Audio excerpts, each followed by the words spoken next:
Hey there, Dr. Ken Nedd here, and I want to give you some ideas about what you can do to bolster your immune system. And in this crisis, we have gifts. We can use this awful opportunity to reorganize our lives so that we do it in a way that not only strengthens the cells of the body that try to fight viruses, but also in a way that will prepare us and make us better so that we have a better life even when the virus is gone and harder times maybe come.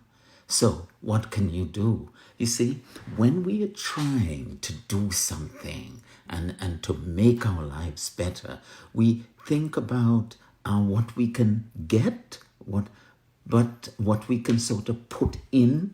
But I am asking you to think about today what you can unload, what you can give up. This is what simplifying your life is. And if you look at very successful people, highly successful people, their lives are often very simple. They don't go after a lot of things. They're not all that busy going after this and that. They go after a few things that really matter. And so one of the things you can do now, if you have time, is to ask yourself, what are the significant things in my life that I can attend to? And I'm talking about boosting the immune system. I'm a doctor and I practiced for over 35 years. So I have kind of a one-track mind. Health, I want you to be healthy. So while I'm talking about improving your life, I know that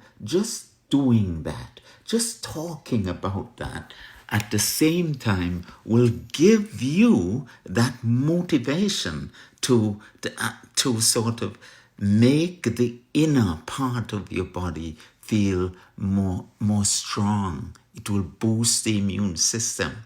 And here's certain things you can do. One, you can make a list of the things that you're doing that are of little consequence and decide what you might have to give up, as it were. That might be one thing that you can do. Another thing that you can do is to look and see that it's time for you to give up certain emotions of all things, of all the things that you do. It's the emotions that you give up that are really, really important. Now, fear. Give up fear. Replace fear. Do you know how you deal with fear? The fear that I might die, the fear that my mom might die, and so on. Give up fear by taking action. Look at the fear, see what aspect of the fear is really affecting you, and even see where in your mind, where in your body that the discomfort lies, and begin to take action against the fear. And another emotion that I'd like you to get into your body to cure the discomfort and the uncomfortable feelings that you have is the emotion of hope. We are in despair now. We're really discouraged. But what is hope? Hope is an emotion which I, even as a doctor in the field of neurophysiology, where the way the brain affects the body, I've been focusing on that for a long time. And I didn't really understand hope, but I'd like to pass on something about hope so that you can grab it. And right now, where you sort of maybe have a little bit of time, take the time to examine your life. And hope is a good place to anchor your concentration. Now, what is hope in the coronavirus crisis? What is hope? Hope is believing that you'll get through this, yes. It's actually seeing it, that you're healthy, you get through this and you're healthy, And at the same time, hope is coming back. So you see yourself healthy, you've escaped this. Fill your mind with images of that. Imagine it, make it big and bright and life-size. So you see yourself as a better person, healthier person, having overcome this. And now you come back to where you are, right? To where the despair is. And you say, what can I do? What actions can I take to get me there? And you begin to take those actions. I tell you, self-development is amazing. It's really strengthens the immune system because you're doing something that's good.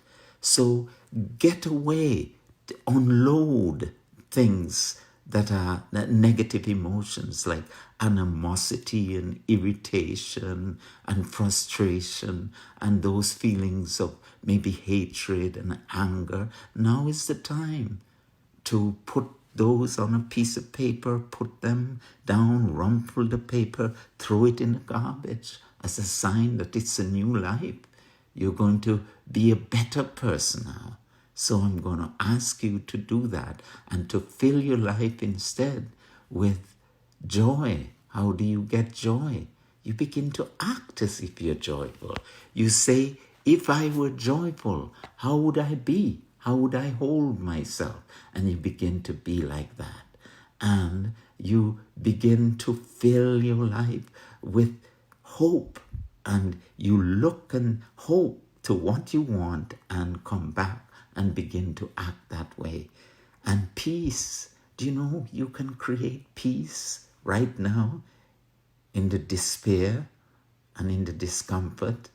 You just believe and begin to breathe. You use your body because the body is connected to the mind. And you start breathing deeply in.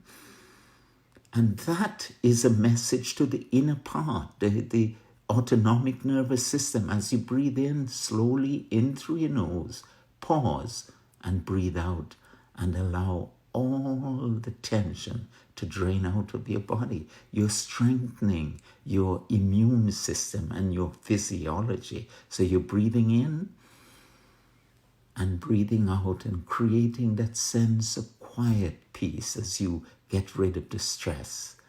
So you can also create love. How do you create love? You look around you and you see who needs some help, who needs a word, who needs a call. And you act love. Love isn't something that you hold in your hand and you give. You begin to act with love. Who needs something that I can give today? How can I give of myself in some way? Even if you're apart, you can be more loving and more together than ever. So these are some of the things that you can do. Unload the negative emotions and fill yourself with positive emotions. I hope that's helpful. And I'm Dr. Ken Nedd, and I have many ways that I can help. If you would like to become a client or whatever, if you'd like some free help, I'd like you to go to drnedd.com, and I'll see you again.